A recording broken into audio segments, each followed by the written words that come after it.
Clinton's point of view. Malakas na halakhak ang umalingaw-ngaw sa abandonadong building na ito habang nakatali ang aking mga kamay sa aking likod. Nakaupo ako sa lumang upuan. Kaharap ngayon ang babaeng bumili sa akin. Hindi talaga ako nagkakamali sa'yo. Sa lahat ng ibinenta, ikaw ang pinakagwapo. Ani ng babaeng sobrang taba at napakakapal ng kolorete sa mukha. Pakakasalan mo ako at bibigyan mo ako ng lahi mo. Gusto kong sumuka sa mga sinasabi niya. Anak ng, tumakas na nga ako sa amin para hindi maikasal. Nakidnap pa ako nang nagbebenta ng kaluluwa at binili pa ng babaeng ito. Grabing journey ng buhay ko, nakakadismaya. Ang pangit-pangit mo. Kahit ang sperm cell ko lalong ipabalik sa burat ko. Walang hiya kong sabi na ikinalaki ng mga mata niya. Nagsasalita ka pala? Nanatili ang ngisi ko nang hawakan niya ng baba ko. Ang arte-arte mo. Kung hindi ka gwapo basura ka lang. Pasalamat ka sa akin dahil inalis kita ron. Huwag mong sayangin ang kagwapuhan mo at lahian natin yan, ano? Padabog niyang binitawan ang baba ko at umatras. Pagbibigyan ko yung bibig mo dahil good mood ako ngayon. Maghanda ka dyan. Bukas na bukas kakasal ka sa akin at aanakan mo ko ng marami. Pagkaalis ng babae at ng tauhan niya sa silid na ito, nakahinga ako ng maluwag. Naibaba ko ang tingin ko sa aking pantalon. Kawawang talong, ito lang yatang habol nila sa akin. Napamura na lang ako ng paulit-ulit. Tumakas lang naman ako sa amin pero humantong ako sa ganito. Isang buwan na akong naglayas at biglang ikakasal ako sa babaeng yun. Mabutit may nakatago akong maliit na matulis na inipit ko sa aking pantalon sa puwetan. Kinuha ko yon kahit nakatali ang kamay ko sa likod. At tahimik na pinuto lang nakatali sa akin. Kahit mahirap, ginawa kong lahat. Natigil lang ako sa aking ginagawa nang bumukas ang pinto ng silid at sumilip ang babae. Han? Tawag niya sa akin. What? Han? Han, anong magandang tema ng ating kasal? At nagtanong pa talaga siya. Kulay itim. Malamig kong sabi. Napasimangot siya. Bakit naman? Umiitim kasi ang paningin ko sa'yo. Mas maganda pang bugbugin na lang ako buong magdamag kesang ikasal sa babaeng ito. Dosenang bodyguard na nga tinakasan ko sa amin tapos hindi ako nakalusot dito na konti lang. Lagot ka sa akin pagkatapos ng kasal. Hahayaan kitang pagsalitaan ako ng ganyan. Pero kapag naitali ka na sa akin, puputulin ko yung dila mo para hindi ka na makaungol habang gumagawa tayo ng bata. Pag-alis niya at pagkasara ng pinto, saka naman nakalas ang tali sa aking kamay. Agad akong tumayo at naghanap ng matatakasan. Abandonadong gusali naman ito at hindi naman sindikato ang babaeng yun, kaya't makakaalis ako rito. Sana nga. Nakita kong bintana na sira na. Yun lang ang tanging malulusutan. Kinakailangan ko pang pumatong sa upuan para maabot yun. Nang maabot ko yun at nasilip ang labas, nagkaroon ako ng pag-asa. Mukhang nasa second floor lang kami at may bakal na hagdanan pababa. Akmang lalabas na sana ako sa bintana nang bumukas ang pinto. Napalingon ako ron. Han, anong magandang susuotin ko? Hoy! Saan pupunta? Nalaglagan pa nga niya nang makita ang ayos ko. Asar ko siyang tiningnan at kumaway. Bye! Maghanap ka na ng groom mo! Hoy! Bumalik ka rito! Habulin yung lalaking yun! Sayang 20,000 ko! Hindi ko na sinayang ang oras at tumalon mula sa bintana. Muntik na akong dumiretso sa lupa sa first floor. Mabutit nakakapit ako sa hagdan na bakal. Bumalik ka rito! Tumingin ako sa baba at naghanap ng matatalunan na hindi ako mababalian. Nakita ko ang bush sa isang tabi at doon ko napagdesisyon ng tumalon. Halos mabalian ako sa ginawa ko pero mabilis akong bumangon at tumakbo nang nakasunod na sa akin ang tauhan ng babaeng yun. Dalawa sila. Paika-ika nga ako dahil masakit rin ang pagkahulog ko. Pero ininda ko na lang basta't makaalis lang. Hoy! Bumalik ka rito! Dumiretso ako sa kalye na isang poste ng ilaw lang ang meron. Sira pa. Ipinagdasal ko na lang sa isipan ko na sana hindi ako mahuli. Dahil kung maikakasal ako sa babaeng yun, sana nagpakasal na lang ako sa gusto ng pamilya ko. Sa malayo, narinig ko ang kumpulan ng mga tao. Nagkaroon ako ng pag-asa at mabilis na nagtungo ron. May gate kaya't kinakailangan ko pang akyatin ng bakod para lang makapasok. Yumuko ako para hindi makita ng mga naroroon. Happy birthday, Janice! Sambit na mga naroroon. Napagtanto ko na may birthday celebration pala sa bakuran ng bahay na ito. Nakita kong isang babaeng nakagaw na kulay pink at sobrang ganda't haba nito. Para siyang prinsesa sa kanyang suot. Natulala ako saglit nang makita ko kung gaano kaganda ang may-ari ng gown. "Hanapin niyo!" Nanlaki ang mata ko nang marinig ko ang boses ng humahabol sa akin. Nagpalingaling ako. Naghanap ng pagtataguan pero sobrang linis ng paligid. Wala akong makitang pagtataguan. Kaya't wala akong choice. Gumapang ako patungo sa ilalim ng lamesa at inabot ang tela ng gown ng babaeng nasa lupa na. Walang kamalay-malay ang may-ari dahil masaya ito habang kinakantahan siya. Pumasok ako sa ilalim ng gown at halos mapalunok ako nang makita ko agad ang suot niyang panty. "Ay!" React ng babae nang mahawakan ko ang kanyang binti. Unti-unting umangat ang tela sa harap ko at nakita ko ang mukha ng babae. Nanlaki ang kanyang mga mata nang makita ko. Sisigaw na sana siya pero nilagay kong hintuturo ko sa kanyang labi. "Please, huwag kang sumigaw. Nagtatago ako." Agad niyang binagsak ang gown at umalis siyang mula sa pagkakasilip nang tumigil ang kantahan ng kanyang mga kasamahan. "Sino kayo? Anong ginagawa niyo rito?" Tanong ng isang babae. Pasensya na sa istorbo. Magtatanong lang sana kami kung may nakita ba kayong lalaki." Boses yun ng mga humahabol sa akin. "Oo, may nakita ako." Boses ng babaeng pinagtaguan ko. Umigting ang pangako at bahagyang kinurot ang kanyang binti. Anak ng pating, masasayang pagtitiis ko sa ilalim ng gown niya. "Asan na?" "Kayo, mga lalaki kayo, di ba?" Sagot ng babae. Nakahinga ako ng maluwag. "Hindi kami nagbibiro, miss. Seryoso to." "Wala po. Nag-e-enjoy lang kami sa birthday ko rito. Puro kami babae rito kahit wala kaming nakita." Matagal bago nakasagot ang mga lalaki. "O sige, pasensya na sa istorbo." Nang bumalik na ang pagtutugtog nila, binitawan ko ng binti at napaupo ako sa lupa. Pwede bang umalis ka na dyan? Kita mo na yung panty ko. Utang pa naman yan." "Tulungan mo akong makaalis." Bulong ko.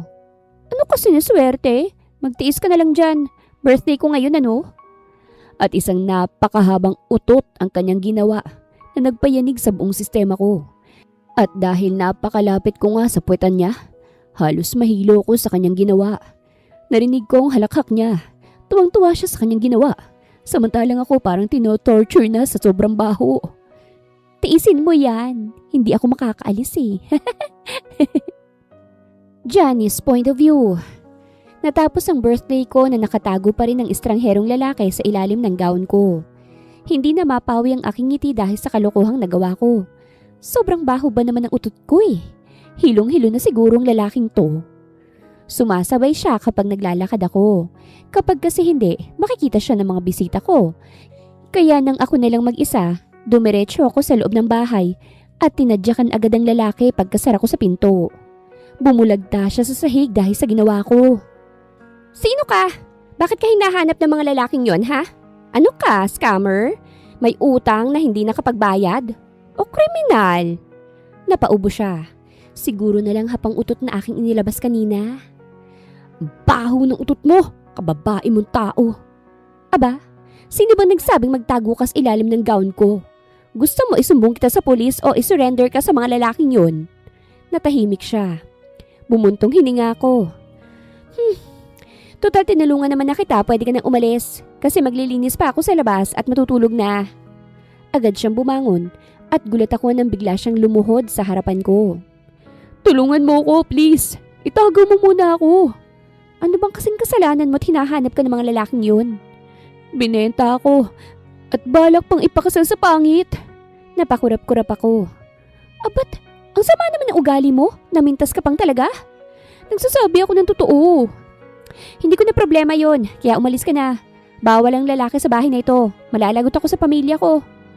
Magdidiwang yung mga yon kapag nalaman nilang may lalaki ako. Baka magpapiesta sila kasing anak nilang virgin at no boyfriend since birth. Pumatol na rin sa lalaki sa wakas. Napaka-peaceful ng buhay ko sa loob ng 28 taon sa mundong ito. Pwede naman akong magpanggap na bakla. Please, babayaran kita kapag nakuha ko ng mga cards ko." Nanliit ang mata ko. Magbabayad ka?" Nang makita niyang mukhang interesado ako, yumabang siya. "Oo, may pera ako. Pero umalis ako sa amin kasi ikakasal nga ako.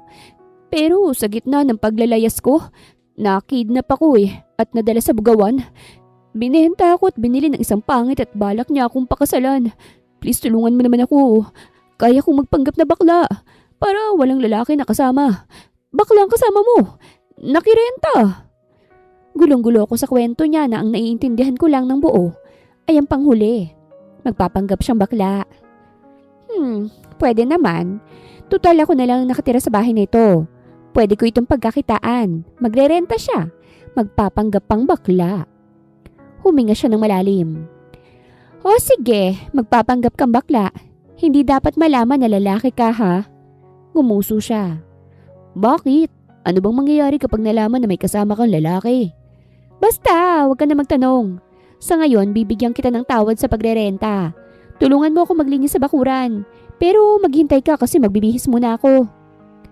Natanggap na ng pamilya ko na tatanda na talaga akong dalaga. Kaya hinayaan na lamang nila ako rito. Nasa bahay ng kapatid kong may asawang foreigner ang mga magulang ko na nakatira. Kaya't naiwan na sa akin ang bahay na ito. Mas bata pa yung kapatid ko ng 2 taon. Pero may 3 ng anak sa afam niya. Ilang simbahan ang pinuntahan ng magulang ko para lang ipagdasal na magka-boyfriend ako. Halos ipamigay na nga nila ako. Kahit sino na raw basta lang hindi ako mag-isa sa buhay. Kaya mabuti na ring naroroon sila sa bahay ng kapatid ko. Nag-aalaga ng apo para hindi na nila pinakikialaman ang buhay kong payapa. Magsuot ka nito. Ani ko kay Clinton. Pangalan ng bagong salta sa buhay ko. Pinakita ko sa kanya ang duster ng nanay ko. Napangiwi siya. What? Gusto mong manatili rito, di ba? At magtago. Kailangan mo magsuot nito para bakla kang talaga. At saka wig na rin. Mukhang hindi niya gusto ang ideya ko. Lalabas kasi ako at hindi ko naman siya pwedeng iwan mag-isa. Dahil baka mamaya may nanakawin siya. Hindi ko pa siya lubos nakilala kaya't magandang maging alerto. Nagkibit balikat siya at kinuha sa akin ang duster. Ganon din ang wig na bobcat. Kaya't nang lumabas kami, pigil na pigil ang tawa ko habang tinitingnan siya. Ayusin mo yung lakad mo, yung may paekis at dapat malambot. Wika ko pa. Do I really have to do that? Kung ayaw mo, pwede ka namang umalis para magtago sa iba. Naibagsak niya ang kanyang balikat at walang magawa kung hindi gawin ang gusto ko. Ngiti-ngiti ako habang nagtungo sa palengke. Ang ibang kakilala ko, curious kung sinong kasama ko. Aba! Sino yung kasama mo, Janice? Malisyosong tanong sa akin ng tindera nang bumili ako sa kanya ng talong. Bagong salta rito. Umuupa siya sa amin, si Darna. Ani ko sabay baling kay Clinton. Ngumiti ako sa kanya. Talaga? Sayang naman at baklang, gwapo pa naman sana kung hindi. Kaya nga sayang at parehong talong ang gusto namin sa buhay. Tumawa ko. 1 kilo nga niyan, sarap ulamin Nang balingan ko si Clinton, nakatingin lang siya sa akin. Hindi rin siya komportable sa suot niya. Salamat Anikot nagbayad na. Tara na, Darna. Hinawakan kong kanyang kamay at naglakad na kami palayo para magtungo sa iba. Bakit naman, Darna? Wala lang. Tsaka palambutin mo nga yung boses mo para naman hindi halata. Umangat ang sulok ng labi ko kasi alam kong napipilitan lang siya. Conscious din siya sa paligid niya kaya't baka talagang hinahanap siya. Ang sakla pala ng kapalaran kung ganun At ngayon ko lang din tuluyang naintindihan ang kanyang sitwasyon. Lumaya siya sa kanila kasi ayaw niyang maikasal sa babaeng gusto ng pamilya niya. Sa gitna ng paglalayas, nakidnap siya at dinala sa bugawan. Doon, kasali siyang binenta at may bumili sa kanya. Tapos itong bumili sa kanya, gusto siyang pakasalan pero ayaw niya. Tumakbo siya, kaya't nandito siya ngayon sa tabi ko. Nagpapanggap na bakla. Ano naman ngayon kung may kasama kang lalaki? Pwede ko bang malaman ng rason para hindi ako nagmumukhang tanga habang nagbabakla-baklaan? Nasa may gilid ng kalsada na kami at handa na sanang tumawid nang tanungin niya yon. Nanatiling nakahawak ang kamay ko sa kanyang kamay nang balingan ko siya. Kapag nalaman ng pamilya ko na may kasama akong lalaki, magdiriwang yung mga yon at baka ipakasal pa ako sa'yo. Pipilitin ka nila to the point na wala ka nang magawa. Kaya as much possible, ayokong mangyari yun. Ayokong magpakasal Kaya dapat do your best na magbakla-baklaan dyan. Parang virus pa naman ang chismis dito. Aabot yun sa mga magulang ko. Gaya mo, iniiwasan ko talaga magpakasal. Kung maikakasal pa man ako sa edad na ito, gusto ko sa mahal ko't mahal ako. Hindi yung wala nang magawa kasi malapit nang lumagpas sa kalendaryo. Gets mo ba? Nanatili ang tingin niya sa akin. Parang salamin ng kanyang mga mata. Pumupungay ito na parabang manghang-mangha siya sa akin. Saglit akong natigilan. Kasi ngayon ko lang napagtanto na gwapo pala talaga siya. Hindi rin bagay ang duster sa kanya kasi lalaking-lalaki ang katawan. I bet may abs sa ilalim ng tela na yan. Nakagat kong ibabang labi ko at nag-iwas ng tingin. Tara na, may pupuntahan pa tayo. Tatawid na sana kami sa kalsada nang biglang dumaan ang hangin at tinangay ang wig ni Clinton na hindi pala niya naisuot ng maayos. Hala! Nabitawan ko siya para habulin ng wig kaso may bumusinang kotse at nahila ko ni Clinton pabalik. Bumagsak ako sa kanyang dibdib sa paghila niya. Bumilis ang tibok ng puso ko sa kaba. Hoy! Kung gusto niyong magpakamatay, gamandamay! Leche! Sigaw ng driver ng balingan namin bago nagpatuloy sa pagdadrive. Nang umalis na to, saka lamang ako lumayo kay Clinton na expose ang gwapong muka. Umawang ang labi ko. Teka! Yung wig mo! Napabaling ako sa kabila nang marinig ko ang tawanan ng mga kalalakihan. Yun pala, suot-suot na ng isang lalaking kalbo ang wig na tinangay ng hangin kanina. Bagay pala sa iyo may buhok, pre! Pinagtitripan niyo yata ako eh. Bigla ba namang naglanding sa ulo ko? At naghalakhakan sila. Janice, sino yung kasama mo? Ang gwapo ha? Bahagi akong nataranta nang makita kong kapitbahay namin. Pinasadahan niya mula ulo hanggang paang kasama ko. May dala siyang basket na may lamang mga gulay kaya't mukhang galing din siya sa gulayan. Nobyo mo? Bakit naka-duster? Naku, matutuwang nanay mo niyan. Mapapauwi yun nang wala sa oras. Hindi ko siya boyfriend, Aling Marita. Bakla po siya't nangungupahan sa bahay namin. Agad kong paliwanag. Sus, bakit ako maniniwala sa'yo? Wala akong nakitang katiting na kalambutan sa lalaking yan, ano? Ako, matutuwa talagang nanay mo nito. Para na akong natataing tiningnan si Clinton. Bumuntong hininga siya bago balingan si Aling Marta. Hi po! Ani Clinton sa malambing at baklang boses. Naglahad pa siya ng kamay para magpakilala kay Aling Marta. Ako nga pala si Darna. Nice to meet you po. May anak si ka ba na lalaki? Baka naman may ma-recommend ka, tita. Napangiwi si Aling Marita sa narinig mula kay Clinton at ilang na tinanggap ang kanyang kamay. Bakla ka talaga, iho. Akong nangihinayang para sa'yo. Marami ka sanang mabibigyan ng magandang lahi. Hindi ho ba halata? Nagkunwari pa na nilugay niyang kanyang buhok kahit wala naman siyang mahabang buhok. Gusto kong matawa pero hindi ko magawa. Kasi alam ko na seryoso ito. Once bumuka ka ang bibig ni Aling Marta, tapos nang maliligayang araw ko. Mabuti naman at nalusutan namin pero hindi na ako magtataka kung kakalat na may kasama nga akong bakla. Hindi na rin namin na ibalik ang wig kasi nagustuhan ng kalbo. Pag uwi namin, napahiga na lang sa sofa si Clinton habang ako nakahinga ng maluwag. Ipagpatuloy mo lang yan ha. Anikot na painom ng malamig na tubig. Kapag lalabas tayo, yan ang gagawin mo. Sumama ang kanyang tingin sa akin, kaya't pinamewangan ko siya. Ikaw rin naman ang makaka-benefit nito. Hindi ka mahahanap ng naghahanap sa'yo. Parehas lang tayong makikinabang. Hindi ka naman palaging lumalabas, right? Hindi naman, pero may trabaho kasi ako. Napaayos siya ng upo. Saan ka nagtatrabaho? Sa bar. What? Anong gagawin mo sa bar? Napakurap-kurap ako sa reaksyon niya. Bingi ba siya? Magtatrabaho nga. Natatawa kong sabi. Kailangan mo na yatang linisin yung tenga mo. I mean, what kind of work? Waitress ako doon, kada gabi. Bakit? Gusto mo mag-apply? May gay bar din dito, pwede ka mag-apply. Yung pang-Adonis ba? Tingin ko bagay na bagay ka ron. Maraming baklang magtatapon ng pera sa'yo, matikman ka lang. Nandiri siya sa kanyang narinig pero nagpatuloy ako. At saka maganda na rin may trabaho ka para may pambayad ka sa renta ko. Nairita siyang bigla. I already told you, may pera ako. Nasaan na? Bigyan mo ako ng advance para may pambayad ako ng kuryente. Sasama ako sa'yo. Saan? Sa trabaho ko? Oo. Ano naman ang gagawin mo ron? Sasama ako sa'yo. Ano bang gusto mo? Iiwan mo ko rito? Paano kung may nakawin ako? Napaisip ako ron. Oo nga naman, hindi ko pa lubusang kilalang lalaking ito. Kapag may nawala rito, malilintikan ako kila mama.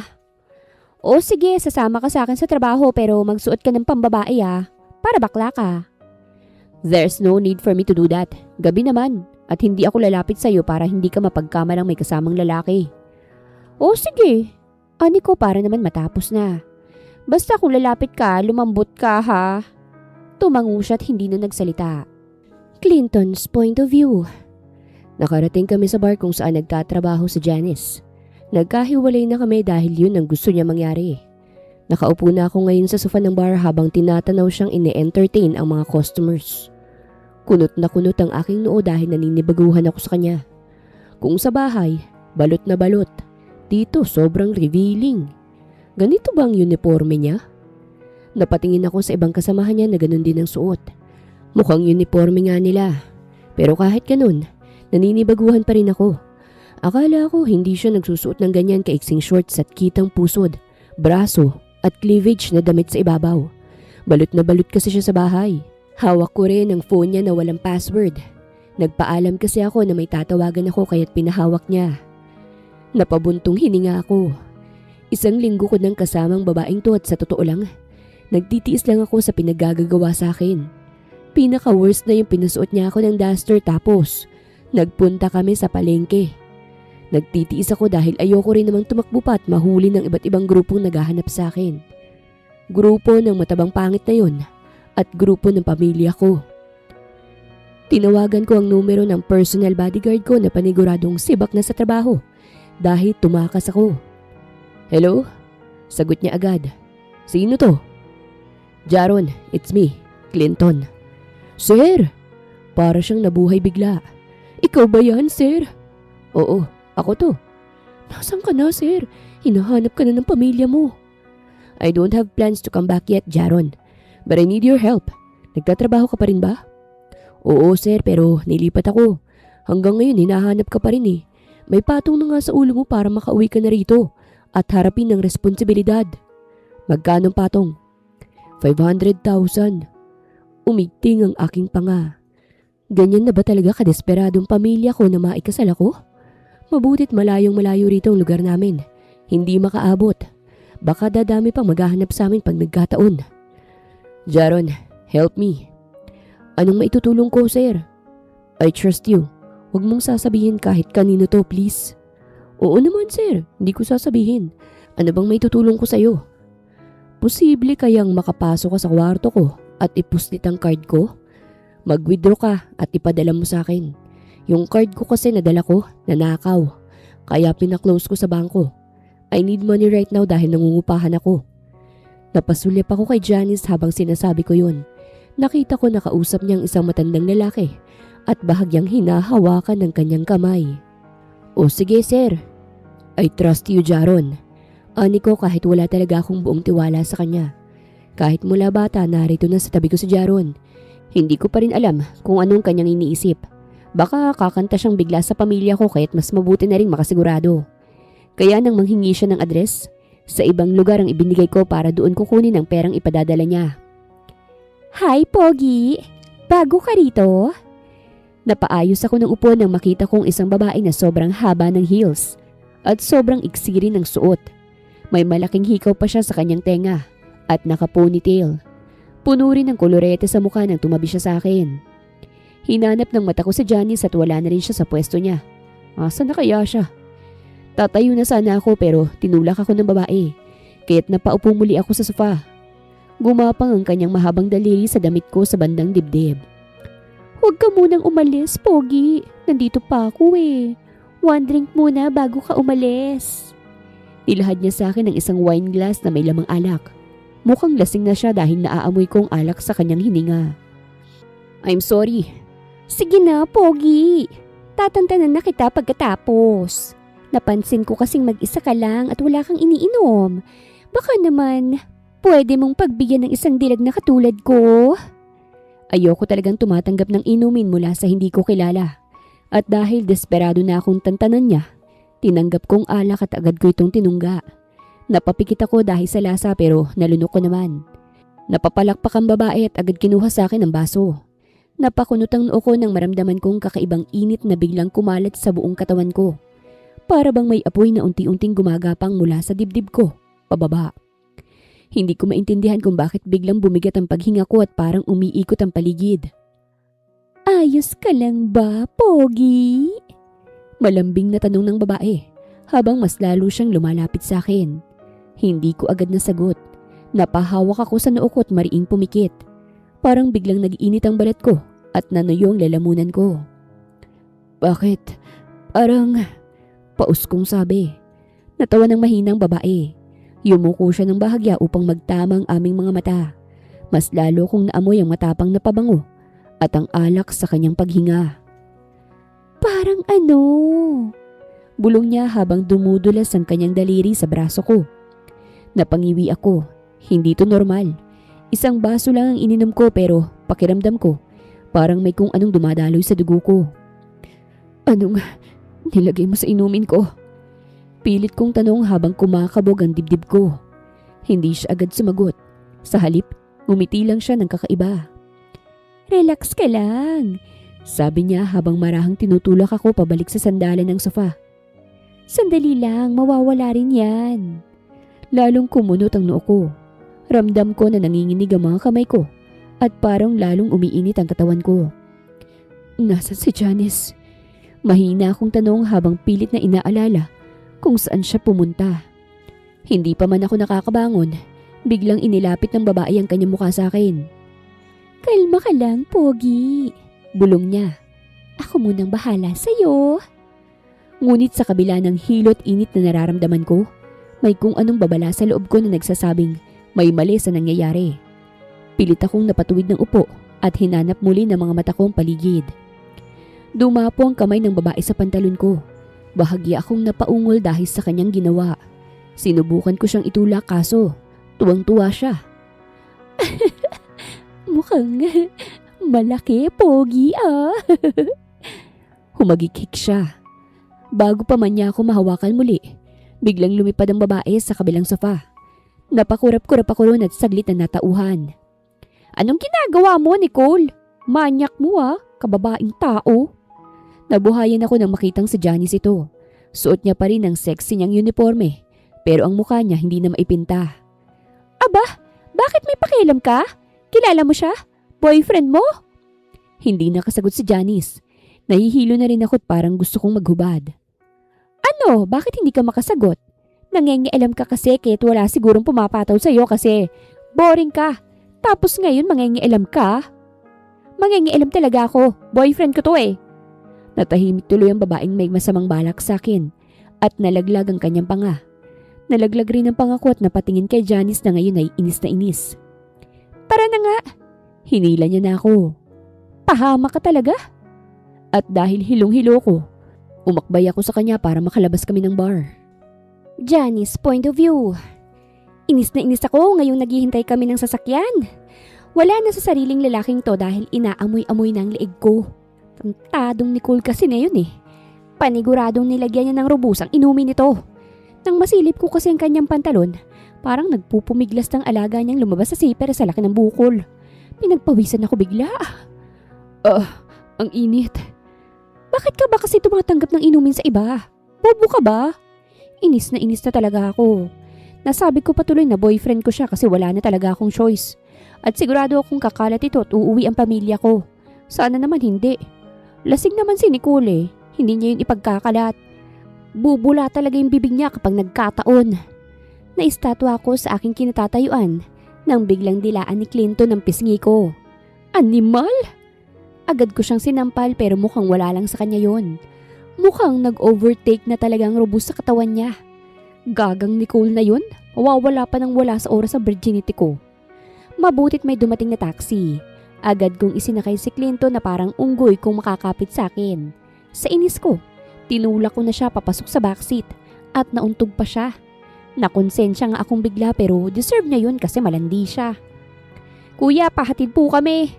Anikot sinara ang pinto. Nataranta ako na maghuhubad na sana siya. Hinawakan ko ng mahigpit ang kanyang kamay. Pigilan mo, sige tatapon talaga kita. Banta ko sa gitna ng biyahe. Pungay na pungay ang kanyang mga mata at napatingin sa kamay ko. Napanganga ko nang dinala niya ang kamay kong nakahawak sa kanyang labi at hinalikan niya ito. Nanindig ang balahibo ko at sobrang gulat. Nasuntok ko siya sa mukha at nawalan siya ng malay. Para akong may bangkay na dinala sa amin. Nagpatulong pa nga ako sa driver ng taxi na ilabas siya at ilagay sa kariton na nakahanda. Doon ko siya hiniga para naman hindi ako mahirapan. Salamat kuya! Nagbigay na ako ng pera bago ko itinulak papasok sa loob ng gate ang kariton na sobrang bigat dahil sa lalaking ito. Ang payapa akong buhay! Mula nang dumating ang lalaking to rito, hindi na ako nakatikim ng peaceful life. Ang bigat! Sigaw ko pagpasok ko sa loob ng bahay. Hindi na kasi makapasok ang kariton kaya't binuhat ko na lang sa likod ko. Nakikiliti pa ako dahil malikot ang kamay ng lalaking ito kahit black eye na siya sa pagsuntok ko. Diniretso ko siya sa kwarto ko kasi yun ang pinakamalapit. Binagsak ko siya sa kama at nasali pa ako. Pungay na pungay ang kanyang mga mata nang magkatinginan kami. Ang ganda mo pala. Agad akong umalis sa pagkakadagan at naghanap ng lubid. Sa gilid ng mata ko, bumangon siya at hinubad ang kanyang damit at pang-itaas. Nataranta ako nang hinubad niya rin ang kanyang pantalon. Kaya't boxers at brief na lang ang natira. Leche! Akmang huhubarin niya na sana ang boxers niya nang mabilis akong nakalapit at tinampal ang kanyang kamay. Subukan mo! Banta ko at tinalian ng kanyang kamay. Umalma siya sa ginawa ko pero dahil wala siyang lakas, hindi siya nakaalis sa pagkakatali ko. Tinali ko talaga siya sa kama dahil malandi siya. Huhubaran niya kasi ang brief niya. Magkakasala ako kapag nangyari yun. Hindi ko pa ibig makita ang talong niya. Puyat na puyat ako dahil sa lalaking ito. Ungol kasi siya ng ungol kahit nakatali na kaya tinakpan ko na lang ang bibig niya para naman matahimik at makatulog ako ng matiwasay. Nagising ako kinabukasan dahil sa sunod-sunod na pagkatok. Nakatulog ako sa sofa dito sa aking kwarto. At kahit antok na antok pa ako, bumangon ako para lang pagbuksan to. Humihikab ako nang buksan ko ito. Hello anak! Good morning! Nawala ang aking antok at napaatras nang makita kong aking ina at ama. Malaki ang ngiti sa kanilang mukha habang ako, gulat na gulat. Ma! Pa! Anak, binisita ka namin ng papa mo dahil miss na kita. Nawalan ako ng lakas sa sobrang gulat.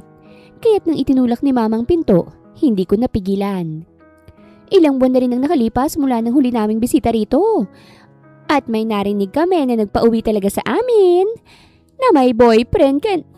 Hindi natapos ni mama ang kanyang sasabihin nang pagpasok niya ng tuluyan sa aking kwarto. Bumungad agad sa kanyang nakatali sa kama. Nalaglag ang panga nila ni Papa. Puria Santissima! Malakas sa sambit ni mama at napatakip agad sa kanyang bibig. Hindi siya makapaniwalang tiningnan. Anong ibig sabihin nito, anak? Napatingin ako kay Clinton na nagising sa boses ni mama. Unti-unti siyang nagmulat. At nang makita ko at ang magulang ko, napabalikwas siya kaso hindi siya makaalis sa kama dahil nakatali nga siya. At may tape na nakatakip sa bibig niya. Nang tingnan niya ang kanyang sarili, naka-boxers lamang siya. Diyos mio! Ano tong ginagawa mo, iha? Nangingidnap ka ba ng lalaki? Dali-daling sambit ni mama kay Clinton para kalasin ang nakatali sa kanya. Napasapo na lamang ako sa aking noo at napatingin kay Papa na gulat din sa kanyang nakita. Sumama patuloy ang tingin nila sa akin. Hindi ako nagsalita habang inaasikaso ni mama ang litong-litong si Clinton. Tingin ko marami siyang tanong sa akin ngunit hindi ko siya makausap. Kasi pabida rin tong si mama na panay-alo sa kanya na para bang ako pang masama rito. Iho, pasensya ka na ha. Mukhang mauubusan na yata ng lalaking itong anak ko Hindi ko akalaing desperada rin siyang gaya namin. Narinig kasi namin na may boyfriend na itong anak ko. Kaya agad kaming nagtungo rito. Pero iba pa lang. Ani mama at nanlumo pa. Ma, ani ko taabante sana para makausap siya kaso nagpatuloy siya. Itong anak ko kasi na ito, naunahan pa ng nakababata niyang kapatid na mag-asawa. Kaya masaya kami na machismis na may boyfriend na siya. Pinilit ka ba nitong anak ko? Ma, hindi ko siya kinidnap, okay? Nutong nakita namin, anak. Hindi mo na dapat tinatanong yan, Josephine. Ani Papa. Nasa kwarto sila. Ano pa bang gagawin? Nadistorbo pa nga yata. Namula ko dahil mukhang ibang nasa isip ni Papa. Nagkakamali kayo ng iniisip. Hindi ko... Ang mabuti pa magluto ako para bumuti naman ang pakiramdam mo, iho. Tingnan mong palabansuhan mo, ho? Ko pulang-pula na kasi sobrang higpit yata ng pagkakatali. Sobrang sama ng tingin ko kay Clinton ngayong alagang-alaga siya nila mama at papa. Tulalang-tulala pa siya noong una kasi litong-lito siya. Kaso nang maintindihan niya ang sitwasyon, parang pinagsamantalahan pa niya ito. Mukhang masarap po ang luto ninyo ah. Pamumuri pa niya at sumulyap sa akin. Nilakihan ko siya ng mata. Oo, iho. Masarap talaga ako magluto. Masarap din namang magluto yung si Janice kaso tamad lang. Masyado kasing busy sa pagtatrabaho niya sa bar. Ang akala niya yata makakakita siya ron ng matinong lalaking pakakasalan siya. Saan nga pala kayo nagkakilala nitong anak ko? Kung hindi ka niya kinidnap, anong ginawa niya sa iyo? Sasabihin ko na sanang katotohanan kaso inunahan ako ng lintik na Clinton na ito. May ginagawa lang po kami, tita. Hindi niyo dapat yung nakita. Sinasabi ko na nga ba, Josephine Ani Papa. Ha? Hindi ba't dapat ikasal muna bago ganun, iho? Matanda na yung anak ko. Baka naman bago kayong gumawa ng bata pakasalan mo muna. Kinikilatis pa po namin ang isa't isa. Dinala ko muna pabalik sa kwarto si Clinton habang busy ang magulang ko sa pagluluto. Inis ko siyang tiningnan nang naisara ko ng pinto. Anong problema mo? Dinadagdagan mo lang problema ko I'm sorry. Nakakahiya kapag nalamang nakainom ako ng panlibog kagabi. Ani at nakagat ang labi. Paano ngayon yan? Anong gagawin mo sa magulang ko? Atat na yun na maikasal ako. Sobrang effort ko para lang hindi nila malaman na may kasama akong lalaki. Tapos ikaw. Pakakasalan kita kung yun ang gusto ng magulang mo. Namilog ang aking mga mata. Ano? 2 kasal ng tinakasan ko para lang mapanatiling kalayaan ko. Kung ang pagpapakasal sa iyo ang tanging solusyon para tantanan na ako, magpapakasal ako sa iyo. Babayaran kita at pagpaplanuhan din natin ang hiwalayan natin kapag nakahanap ka na ng lalaking gusto mo. Halos tangayan ako ng hininga sa sinasabi niya. At alam kong makikinabang ka rin dito. Your parents won't pressure you anymore to get married. Hindi ka na nila bubwisitin pa kasi ikinasal ka na. Yun naman ang gusto mo, di ba? Kapayapaan.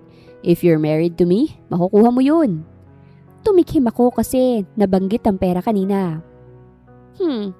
Sigurado ka bang bibigyan mo ako ng pera? Nagtaas siya ng kilay. Gusto mo ng pera? Sino bang ayaw sa pera? Ang plastic naman kung ayaw. Oo, kaya nga nagtatrabaho ko para magkapera, di ba?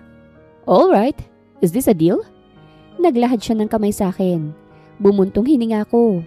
Maganda rin naman ang swestyon niya. Matatahimik na ang kaluluwa ko kapag naikasal na ako. Deal! Tinanggap ko ang kanyang kamay at nakagat ko ang ibabang labi. Marunong makisama si Clinton. Yun ang napansin ko nang nasa iisang hapag kami ng mga magulang ko. Maraming niluto si mama. Ganadong-ganado siya dahil may lalaki nga sa bahay namin. Bagay na bagay talaga kayong dalawa. Hindi napigilan ni mama. Magsabi ka nga ng totoo, iha. Boyfriend mo siya? Nakasulyap ako kay Clinton bago sumagot. Oo ma, boyfriend ko siya. Sa wakas! Nadinig ng Panginoon ang aming panalangin. Kung hindi mo lang alam, iha, bawat simba namin hindi talaga namin kinalilimutang ipagdasal ka, anak. Plastik akong ngumitit, nag-iwas na lamang ng tingin.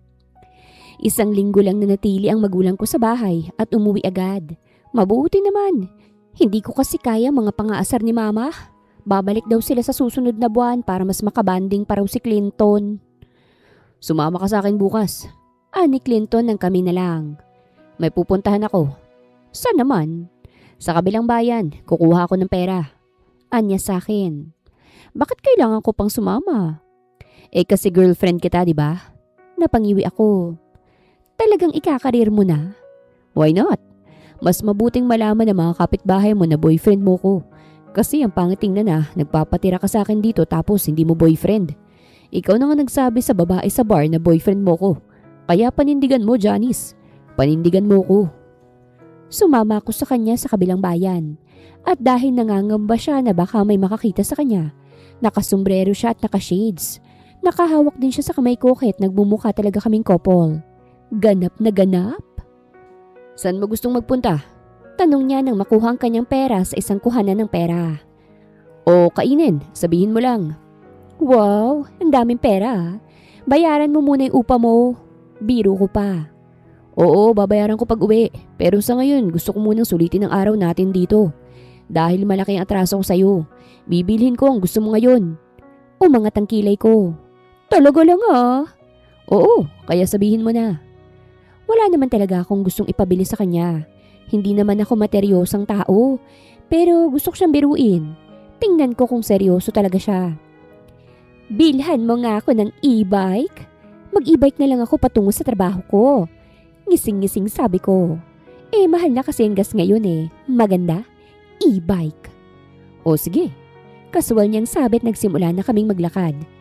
Bibili na tayo. Umawang ang labi ko lalo na nang nagtungo kami sa store kung saan nakadisplay ang iba't ibang klase ng e-bike. Clinton, joke lang. Ani ko nang nag-inquire na siya sa staff. Pero bingi siya para dinggin ako. Kinakabahan na nga ako lalo na nang makita kong presyo. Napahawak ako sa braso niya kaya't bumaling siya sa akin. Binibiro lang naman kita eh, wag na. Nabili ko na. Nanlaki ang mga mata ko. Ha? Ihahatid na lang nila sa bahay mo. Sa ngayon, kailangan muna nating mamasyal. Napakurap-kurap ako lalo na nang nagpasalamat ang staff sa pagbili. Mayaman bang lalaking to? Di ba hinahanap ka? Bakit tayo mamamasyal? Ikaw lang itong nagtatago na may lakas loob na mamasyal. Tumigil siya sa paglalakad at binalingan ako. Magpapakasal naman tayo. Kaya kapag nahuli man nila ako, hindi na rin nila ako maikakasal. Magpapakasal? Nanliit ang kanyang mga mata. Nagka-amnesia ka ba? O sadyang makakalimutin ka lang? Napag-usapan na natin to, di ba? Teka, alam ko yun pero seryoso ba yun? Oo, at saka babayaran kong pagpapakasal mo sa akin. Hindi ko alam pero para siyang umepekto sa puso ko. Bumilis kasi biglang pagtibok nito na para bang nakakabahala itong naririnig ko. Gusto mo bang magpakasal ngayon? Tanong ko sa kanya. Siya naman ngayon ang nagulat. What? Tumikim ako. Bakit pa natin patatagalin, di ba? Nagtatago ka naman. Pwede na tayong magpakasal ngayon. Really? Oo, pero bayad muna. Gusto ko makasiguro na may pera nga. Do you have a bank account? Oo, pero halos wala nang laman. Give me your bank account. I'll send the money right now. Grabe ka naman. Hindi naman kailangang bigyan mo ko agad. Baka kasi kailangan mo pa ng pera. Baka mamaya mamulubi ka na niyan. Pero mukhang insulto sa kanyang sinabi ko. Kaya't itinikom ko na lang ang bibig ko at binigay sa kanyang bank account. May phone na siya kaya't may tinawagan siya. Jaron. Habang nagsasalita siya, hindi ko na sinayang pagkakataong pagmasdan siya. Gwapo siya. Walang kahit na anong tigyawat sa kanyang muka. Kung artista siya, baka marami ng babaeng tumalon patungo sa kanya. O kahit hindi naman siya artista, maraming may nagkakagusto. Kahit si Nicole nga nagawang pagsamantalahan siya. Pinainom ng rubus dahil gustong matikman. Kaya siguro may kayang lalaking ito. Tinakasan niyang pamilya niya. Marami talaga sigurong pera to. Matapos niyang makausap ang katawagan niya, binaba niya ng phone at bumaling sa akin.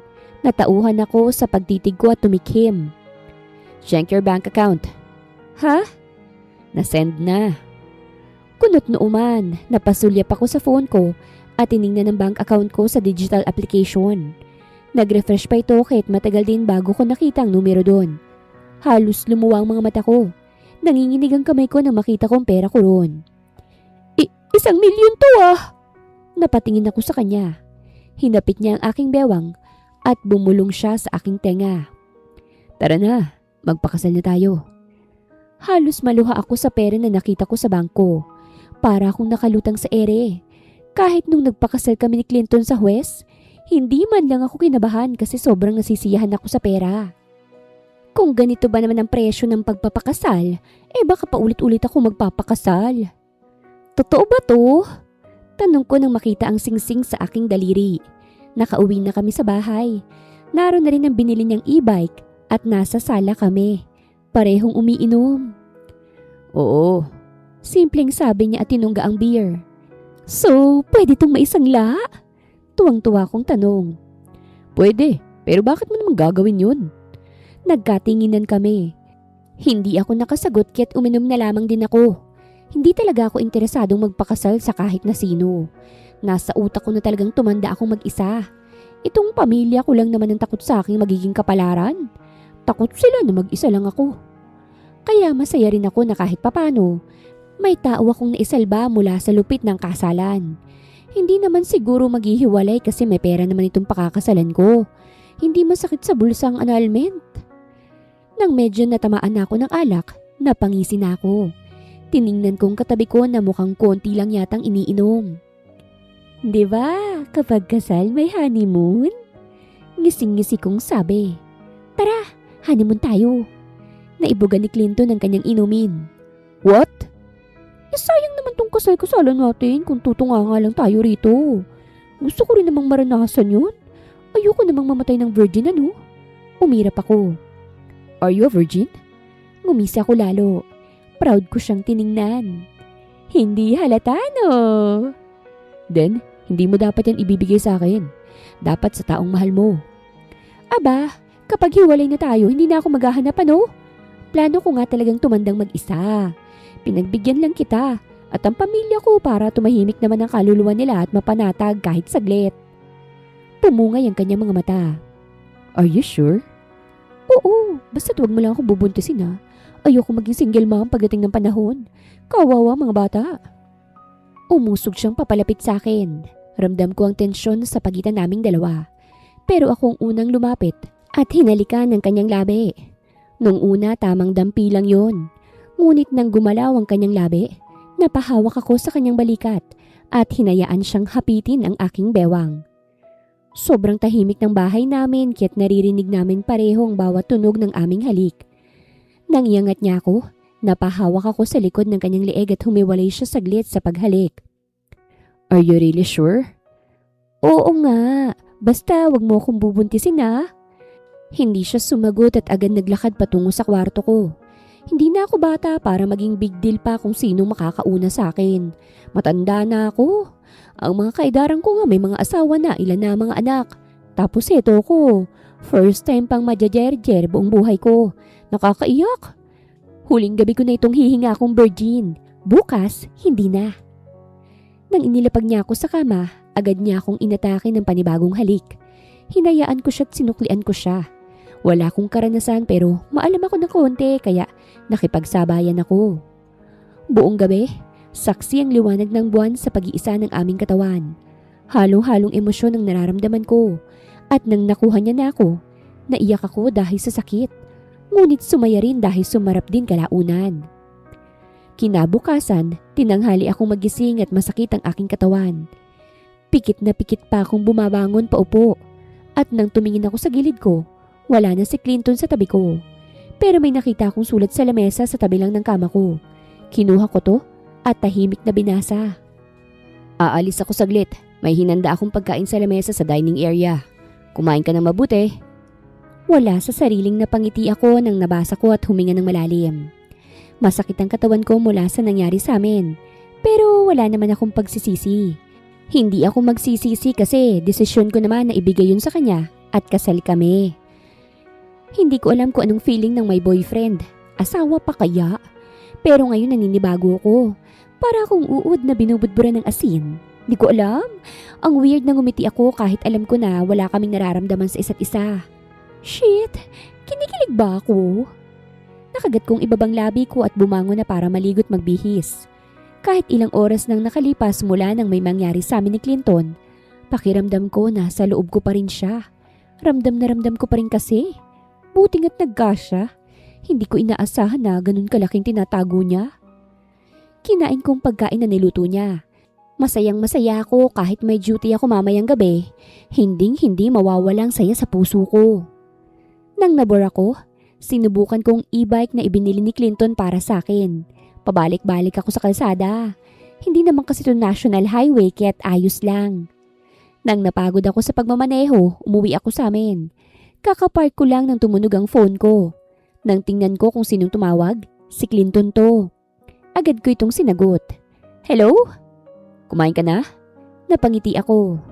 Oo, kumain na ako. Ikaw, kumain ka na? Oo, baka sa susunod na araw pang balik ko dyan, Janice. Bakit? Nasaan ka ba? Umuwi ako sa amin. Namilog ang aking mga mata at natigilan. Ha? Baka matagalan ako. May inaasikaso lang ako. Nakaramdam ako ng pangamba kasi 'di ba, lumaya siya sa kanila kasi ikakasal siya. Tapos bumalik siya. Pero kasal naman kami. Hindi siya maitatali sa iba kasi nakarehistro ng kasal namin. O sige. Wag kang lumabas. Mag-lock ka rin ng pinto kung sakali. Ikaw lang mag-isa dyan. Naku, sanay ako mag-isa no. O sige na, busy pa ako. Bye! Hindi ko na siya hinayaang magsalita. Saka ibinaba na ang tawag. Inaamin ko na nalungkot ako. Kahit naman wala kaming masyadong pinagsamahan, may nangyari na sa amin at iniwan niya agad ako. Alam ko namang nagpakasalan kami dahil sa sarili naming mga dahilan. Pero nalungkot ako kasi iniwan agad ako. Parang eat and run lang. Sa inis ko, nag-duty na lang ako sa bar nang gumabi. Inis na inis ang mukha ni Nicole pagkakita niya sa akin. Bumaba pang tingin niya sa daliri ko na may singsing. Ikinasal ka na pala. Akala ko plano mong tatandang mag-isa. Well, sa gwapo ba naman ng asawa ko magdadalawang isip ka pa talaga? Nagnising aso ako para maasar siya at tumalab nga. Hindi sumunod si Clinton sa usapan. Sabi niya sa susunod na araw ay uuwi siya. Pero umabot na ng linggo, hindi pa rin siya bumabalik. Nang tinawagan ko siya, hindi na siya makontak. Hindi na tuloy ako makatulog dahil sa pag-iisip sa kanya. Babalik pa kaya siya? O iiwan niya ako ritong mag-isa? Dalang apelido niya. Hindi niya ako pwedeng multuhin ng ganito. Paano ko siya hihiwalayan? Naapektuhan na tuloy ang buhay ko. Gabi-gabi umiiyak na ako. Kasi gusto ko na siyang makita. Mahal ko na yata. Anak? Ani mama nang bumisita siya sa akin. 1 buwan nang nakalipas. At bumalik sila mama. Ako na lang nadatnan nila. Sinabi ko rin sa kanila na nagpakasal ako. Ngunit iniwan ng asawa kinabukasan matapos tikman buong gabi. Pwede mo namang puntahan sa kanila si Clinton, anak. Masaya ako nakasal ka na pala pero walang hiya naman niya kung iniwang ka niya at hindi na makontak, anak. Huwag na natin siyang hanapin, ma. Binayaran niya naman ako sa kasal nito May 1 milyon ako sa bangko ko. Magmo-move on na lang ako. Namilog ang kanyang mga mata. Anak, huwag kang mag-alala. Di naman ako lugi. May pera ako. Bahala siya sa buhay niya. Kapag nakita ko siya, hihiwalayan ko siya. Buisit siya. Isang araw, nang wala akong ginagawa, nag-e-bike ako patungong palengke. Gusto ko nang hanapin si Clinton pero wala naman akong karapatan. Lalo na't wala naman talaga kaming relasyon. Bigla kong na-break ang e-bike ko nang may humarang na van sa harapan ko. Lintik na. Lumabas ang 2 lalaki sa van. Pamilyar sila sa akin. Parang sila yung naghahanap kay Clinton ng birthday ko Miss, sumama ka sa amin. Ha? Sino kayo? Agad nila akong inalis sa e-bike ko kahit nataranta ako. Hoy! Sisigaw sana ako kaso tinakpan ng bibig ko ng malaking palad ng lalaki. At puwersahang pinasok sa loob ng van. Pagpasok ko, agad silang may pinaamoy sa akin kit nahilo ko't nawala ng malay. Pagkagising ko, nakaupo na ako sa upuan habang nakatali ang kamay ko sa likod ko. Kaharap kong isang babaeng mataba at maraming kolorete sa muka. Nasa pangit na lugar kami. Abandonado yata ito Ano ba naman to? Sino ka? Ano pakay mo sa akin? Wala akong pera Deny ko agad. Parang yayanig pa yatang sahig nang tumayo siya mula sa kinatatayuan niya at humakbang palapit sa akin. Nang malapit na siya, hinawakan niya mukha ko ng mahigpit. Nasaan ang lalaking yun, ha? Kumunot ang noo ko. Sino? Huwag ka nang magmaang-maangan. Ang lalaking binili ko? Saan mo itinago? Sa panty ko. Nagngit-ngit ang kanyang ngipin sa galit at sinampal ako. Masakit ang sampal niya kasi malaking kamay niya. Natawa ko. Hindi ko alam kung sinong hinahanap mo. May pinakita siya sa aking litrato. Mukha ni Clinton. Natawa na lang ako. Hinahanap ko rin yan eh. Di lang ikaw kahit bakit mo ko tinatali rito. Anong ibig mo sabihin? Pinakasalan ako niyan at pagkatapos umuwi raw sa kanila pero hindi na ako binalikan. Kaya hindi ko alam kung nasan siya. Napasa po siya sa kanyang dibdib. Pinakasalan ka niya? Oo. Ngumisi ako. Ikaw, hindi? Mas lalo siyang nagalit kaya't hinila niya ang buhok ko. Hindi ako nakikipagbiruan. Nasayang ang pera ko. 20,000 din ang bili ko sa kanya. Ang liit naman yan. Ako nga binigyan niya ng 1,000,000 kapalit ng pagpapakasal. At syempre, Jordan. Halos atakihin na siya sa puso sa kanyang narinig. 1,000,000? May pera siyang ganon? Malay ko, basta galanteng lalaking yun. Huwag ka sa akin magalit. Parehas lang naman tayo rito eh. Tanggalin mo na to kasi magtatrabaho pa ako sa bar. Kalmado at patawa-tawa lang ako pero sa kaloob-looban ko, kinakabahan na ako. Hindi ko alam kung anong kayang gawin ng babaeng to. Baka patayin niya akong bigla. Hindi pwede to! Hindi pwede to! Sigaw niya at may kinuha siyang balde na puno ng tubig. Tinapon niya agad ang laman sa akin kahit nabasa ako. Umigting ang aking panga. Sigurado ako na mahalaga ka sa lalaking yon. Hindi kita pakakawalan. Tatawagan ko siya at pumunta siya rito. Hindi na ako nagsalita. Masakit ang puso ko dahil sa pag-iwan bigla ng lalaking yun sa akin. Hindi na dapat big deal sa akin yun pero palagi siyang bumabagabag sa puso ko at isip ko. Hindi dapat ganun pero ganun na ngang nangyayari. Nang nakarecover na ako sa pagbasa, nag-angat ako ng tingin sa babae. O sige, tawagan mo at sabihin mo sa kanyang nandito ako. Tingnan natin kung sasagot ba talaga yan. Pero bago ko pa man masabi na may numero niya ako, biglang tumunog ang phone ko na wala na sa akin. Nasa lamesa ito, malayo sa amin. Sino naman yatang tumatawag na yan? Lumapit ang babae at siya nang sumagot sa tawag. Ni-loudspeak pa. Hello? Sino to? Ay wow, kung makasagot parang siyang may-ari ng phone ano? Nasaan ka? Naistatwa ko sa aking kinatatayuan nang marinig ko ang boses niya. Matapos ang higit 1 buwan, tumawag muli siya. Namuo bigla ang luha sa aking mga mata. Halo-halong nararamdaman ko. Hindi ko alam. Janice! Medyo naiirita na niyang banggit sa pangalan ko. Bakit siya naiirita? Siya itong biglang nag-iwan ah. Hayop siya. Hi, Han! Malambing na wika ng babae. Halos masuka ako. Remember me? Hindi nakasagot si Clinton. Kasama kong kabit mo, Han. Matagal-tagal na rin mula nang tumakas ka sa akin. Kung ayaw mong bangkay nalalabas ang babaeng ito, halika rito at magpakita ka sa akin. Baliw na yatang babaeng to. Nakakatakot talaga din siya, no? Malaki kasi siyang babae at sobrang bigat tingnan ng make-up. Sama niya pang 2 niyang tauhan na malalaki rin. 2 lang yatang tauhan niya. Puntahan mo ko rito bago mahuli ang lahat, Han. Huwag mo kong galitin. Nang binaba niyang tawag, humalakhak pa siya na parang baliw. Napapalakpak pa. Sa wakas! Makikita ko na rin siya ulit. Matutuloy ng aming kasal. Baliw ka na yata, no? Paano kang pakakasalan? Kasal nga kami. Hindi mo kasi naiintindihan, iha.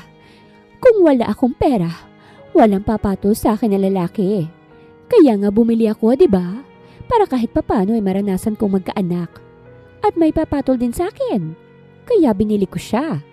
Pinakamura na yung 20,000. Gusto kong maawa pero itong ginagawa niya hindi nakakaawa. Meron naman sigurong papatol sa'yo, arte ka lang eh. Ani ko, umusok tuloy ang tenga niya sa sinabi ko at binuhusan muli ng panibagong tubig. Leche? Bigyan mo na rin kaya ako ng sabon at shampoo, maliligo na lang kaya ako, no? Pang-iinis ko palalo kahit nanginginig na ako sa lamig. Magtiis ka! Mas magandang ang mamatay ka sa lamig para byudo na siya at kami na magpapakasal. Anya bago niya sinenyasan ng 2 tauhan na lumabas kasama siya. Clinton's point of view. Sinundan ko ang tracker kung saan naroroon ngayon sa Janice. Lihim ko kasing nilagyan ng tracker yung kanyang phone noong kasama ko pa siya. Alam kong mali kasi hindi ko siya nabalikan agad. Pero umuwi talaga ako sa araw na yun para ipangalandakan sa kanila na kasal na ako. Siyempre, hindi ako nakauwi agad dahil galit ang pamilya ko. Galit din ang pamilya ng bride ko. Ngunit sa huli, wala na silang nagawa kasi umatras na at talagang ikinasal na ako. Kaya hindi ako pinabalik agad kasi pinahirapan pa ako ng pamilya ko ng lubusan. Bugbog na bugbog ako sa trabaho ko sa kumpanya bago tuluyang inilipat sa akin. Ngayon, bumalik ako sa kanya para sana dalhin siya sa amin at ipakilala sa pamilya ko pero wala siya sa kanila. Jaron, bilisan mong pagdadrive. Baka kung anong gagawin ng matabang yung sa asawa ko. Utos ko sa bodyguard ko na siyang nagdadrive para sa akin. Nanghingi na rin ako ng tulong sa pamilya ko lalo na kay Papa. Nanghingi ako ng ilan sa mga tauhan niya. Nauna na sila ron at nagmamasid na. Hindi naman delikadong babaeng yun. Hindi lang talaga niya matanggap na wala siyang nakuha sa akin matapos niya akong bilhin. Isasauli ko na lang yung perang ipinambili niya para matapos na ito. Gusto nga ng pamilya ko na ipakulong yung mga kumidnap sa akin at ibenta ko ron pero ayoko na rin ng gulo. Ang mahalaga lang sa akin, si Janice at paniguradong galit na yun. Pagdating namin sa abandonadong building, natawa na lang ako at napahawak sa aking panga. Kasi dito rin ako dinala ng babaeng yun matapos niya akong bilhin. Nasa labas na mga tauhan ni Papa. Maaari na ba akong pumasok? Oo sir, nakatulog na yung 2 tauhan. Tinago na rin namin. Bumuntong hininga ako sa kakinuhang phone ko para matawagan muli ang numero ni Janice. Han? May regalo ako sa'yo. Anikot kinuha ang briefcase. Asan ka? Hinahanap mo ako? Oo, hinahanap kita. Malamig kong sabi. Ikaw lang mag-isa? Of course. Bakit ako magpapasama sa iba? Makukulong ka kapag nangyari yun. Ani ko. Sinabi niya sa akin kung saang bahagi ng gusali sila nananatili. Umakyat agad ako sa 2 palapag at agad binuksan ang pinto. Bumungad agad sa akin ang matabang babae na ngising-ngising nang makita ko. Ngunit ang mga mata ko nakatutok sa babae sa loob na nakayuko at nakaupo sa upuan. Basang-basa. Nagpunta ka talaga! Napaatras siya nang mapansin niyang hindi ako mag-isa. Galit ang rumihistro sa kanyang muka. Anong ibig sabihin nito? Ayoko ng gulo. Di ba nasasayangan ka sa pagbili mo sa akin? 20,000 o ito, 500,000. Siguro naman pwede ka nang umalis. Wala akong panahon para maglokohan pa tayo. I'm not for sale. Agad kong binagsak sa dibdib niya ang briefcase. Muntik na siyang matumba sa ginawa ko. Agad siyang tumabi nang dumaan ako papasok. Narinig kong pagsinghap niya nang makita ang pera sa loob ng briefcase. Ako, nag-squat sa babaeng basang-basa at inangat ang kanyang mukha sa akin. Nakapikit ang kanyang mga mata. Mukhang nakatulog. Ngunit dahil nahawakan ko siya, nagmulat siya ng mata nang makita ko. Bigla niya akong tinadyakan. Napaupo ako sa sahig dahil sa ginawa niya. Bumalik ka pa talaga! I came here to save you. Hindi ko kailangan ng save-save na yan. Hayop ka. Kalasin mo tong tali ko saka ako nandito ka na rin. Maghiwalay na tayo. Tiningnan ko siya ng mabuti. Galit na galit ang kanyang muka. Ngumuso ako. Bahagyang natuwa. Habang wala ako sa tabi mo, ikaw ang iniisip ko. Nabitin ako sa una natin pero kailangan kong umalis noon. Dahil nalaman na ng pamilya ko na may binabahay ako. Kaya inunahan ko na agad sila. Umuwi ako para ipaalam ang tungkol sa ating dalawa. Gusto kong sabihin yun sa kanya pero naaaliw ako sa reaksyon niya ngayon. Bakit ka galit? Hindi ka dapat galit, Janice. Hindi mo naman ako gusto, di ba? Kaya nga, hindi kita gusto pero nabaliw ako ng 1 buwan dahil sa'yo hayop ka. Maghiwalay na tayo. Tutal, umuwi ka na rin naman eh. Tapos na tayo. Ayoko nga. Nanlaki ang kanyang mga mata. Anong ayaw mo? Nasa usapan natin yun ah. Ayoko. Alam na ng pamilya ko nakasal ako sa'yo. Kaya hindi ako nakauwi dahil pinarurusahan muna nila ako. Ngayong okay na, umuwi ako. Pero hindi kita nadatnan. Hindi ko ginustong iwan ka, okay? Tumulo ang luha sa kanyang mga mata. Gustong gusto kita kahit hindi ako papayag sa gusto mo. Kung maaari, gagayumahin na lang kita para ma-inlove ka sa akin.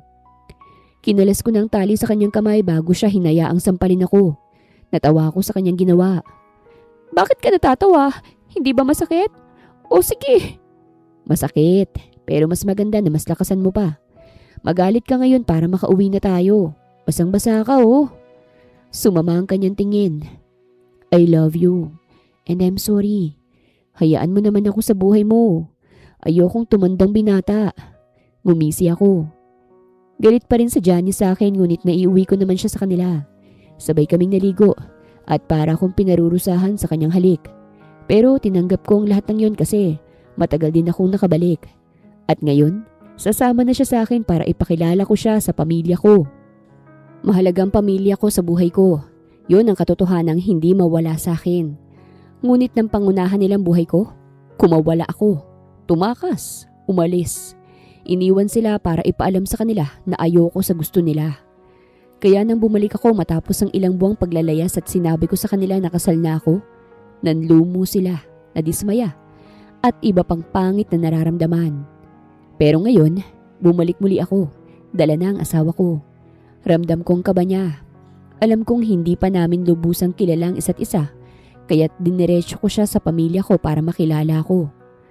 Mama, Papa, si Janice, asawa ko. Pakilala ko. Nakatingin ng pamilya ko sa babaeng dinala ko. Hinihintay nila na magsalita ito. Hello po. Kaya naman pala lumayas ang anak ko. Ang ganda mo, iha. Ani Mama, at naunang lumapit para yakapin si Janice. Napatingin si Janice sa akin. Nginitian ko lang siya. Ako nga pala si Siandra, ina ko ni Clinton, at ito naman ang aking asawa na si Wilson. Maligayang pagdating sa amin. Nakahinga ako ng maluwag at saka sumama na sa salo-salo na hinanda ng aking pamilya. Parang lumayas lang ako para maghanap ng aking prinsesa. Nang magkaroon kami ng oras sa isa't isa, diniretso ko siya sa kwarto ko. Kita kong mangha sa kanyang mga mata. Ang laki ng kwarto mo, pwede ka nang hindi lumabas. Niyakap ko siya mula sa likuran at ibinaon ang mukha ko sa kanyang balikat. Do you trust me, Janice? Hindi siya sumagot. Inabot ko ang kamay niya at nakita ko ang singsing doon. Alam kong galing tayo sa kasunduan. Pero bigyan natin ng isa't isa ng 1 taon bago kita pakakasalan sa simbahan. Bulong ko at pinaharap siya sa akin. Inis pa rin ako. Talagang tagal mong bumalik eh. May rason siguro kaya ganoon. Umalis ako na wala rin gusto sa'yo pero hindi ka na mawala sa isipan ko kaya't bumalik ako. Ikaw rin naman, di ba? Sabi ng mama mo, iyak ka raw ng iyak. Tukso ko pa. Bago ko siya dinala sa amin, nakipagkita muna ako sa pamilya niya para makahingi ng sorry sa nangyari. At para na rin bumawi. Nakwento nila kung gaano kamiserable si Janice nang bigla ko siyang iwan. Kahit wala sa karakter niyang umiyak, nasiyahan talaga ako. Kasi umiyak siya para sa akin. Kaya ngayon, hindi ko na patutuluin ang luha niya kasi kasama niya na ako. Ako si Clinton Gutierrez. Nice to meet you. Mula nang umutot ka sa ilalim ng gown mo, na-inlove na ako ng sobra sa baho ng utot mo. Humagalpak siya ng tawa at niyakap na lang ako. Napangiti ako. Hindi naman pala nakakatakot maikasal. Basta lang makasundo mong kaparis mo. Masaya na ang buhay mo. Kaya yun ang gusto kong mangyari sa amin ni Janice. Wakas!